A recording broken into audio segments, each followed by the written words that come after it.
আসসালামু আলাইকুম। আশা করি ভালো আছেন। আজকে আমি আপনাদেরকে দেখাবো গরুর মাংস কিভাবে নতুন রাঁধুনি যারা কিভাবে গরুর মাংস ভুনা করবেন। তো আপনাদেরকে উদ্দেশ্য করে আমি গরুর মাংস ভুনা রেসিপি আপনাদের কাছে শেয়ার করছি। তো কিভাবে আপনারা গরুর মাংস ভুনা করবেন তো চলুন দেখুন। আমি এখানে 1 কেজি গরুর মাংস নিয়েছি, পরিষ্কার করে খুব ভালো করে ধুয়ে নিয়েছি। তো আমি রান্নার জন্য প্রথমে দিব আদা রসুন বাটা 2 টেবিল চামচ, দিব মরিচের গুঁড়া ঝাল অনুযায়ী, দিব হলুদের গুঁড়া 1 চা চামচ, দিব স্বাদ মতো লবণ,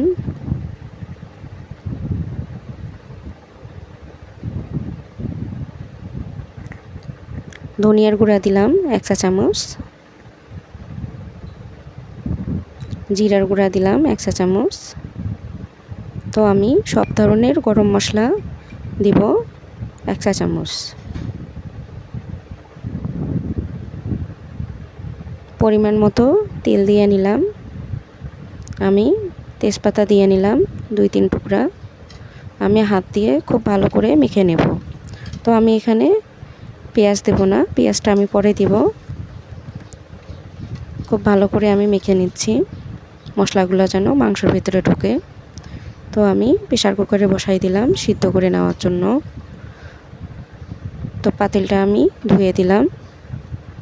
আমি অল্প একটু পানি দিয়েছি, দেখুন পানির পরিমাণটা কীরকম। আমি সিদ্ধ করে নেওয়ার জন্য এতটুকু পানি যথেষ্ট। তো প্রেসার কুকারে আমি 5-6টা সিজ দিয়ে নিব সিদ্ধ করার জন্য। তো আমি সিদ্ধ করে নিলাম গরুর মাংসগুলো।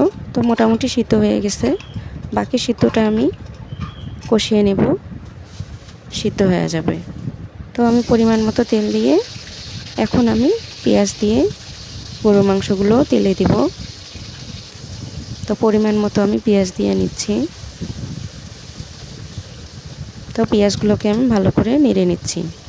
পেঁয়াজগুলো আমি ভাজা ভাজা করব না, আধা ভাজা করে নিব। তো এইভাবে আপনারা একবার হলেও নতুন যারা রাঁধুনি এইভাবে গরুর মাংস ভুনা করে দেখবেন, খেতে দারুণ লাগবে। তো আমি পরিমাণ মতো একটু হলুদ দিয়ে নিলাম।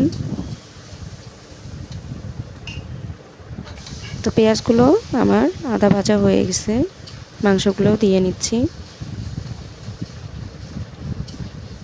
তো আমি ভালো করে মাংসগুলো কষিয়ে নেব।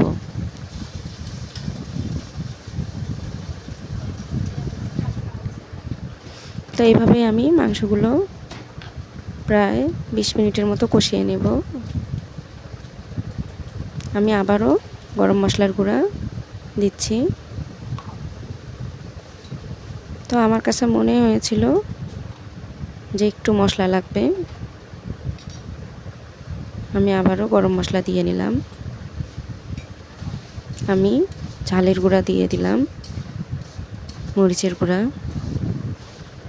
তো আপনারা কমিয়ে বা বাড়িয়ে দিতে পারেন।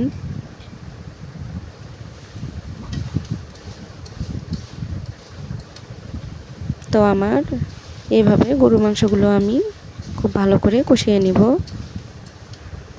তো আমার এই রান্নার রেসিপি আপনাদের ভালো লাগলে অবশ্যই আমার পাশে থাকবেন, সাবস্ক্রাইব করবেন, লাইক করবেন। তো এইভাবে আমি ভালো করে কষিয়ে নিচ্ছি, পেঁয়াজগুলোও গলে যাচ্ছে। তো এইভাবে যদি আপনারা গরু মাংস ভুনা করেন বারবার খেতে ইচ্ছা করবে। তো রুটি, পরোটা, ভাত বা পোলাও যেটার সাথেই খেতে যাবেন ভালো লাগবে।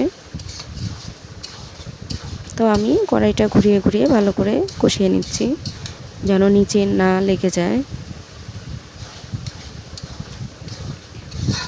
গরু মাংস আমার মোটামুটি হয়ে এসেছে, আপনাদেরকে দেখিয়ে দিচ্ছি গরু মাংস কী রকম সিদ্ধ হয়ে গেছে আর কতটা সফট হয়েছে। তো আমি আবারও একটু পানি দিয়ে কষিয়ে নিচ্ছি।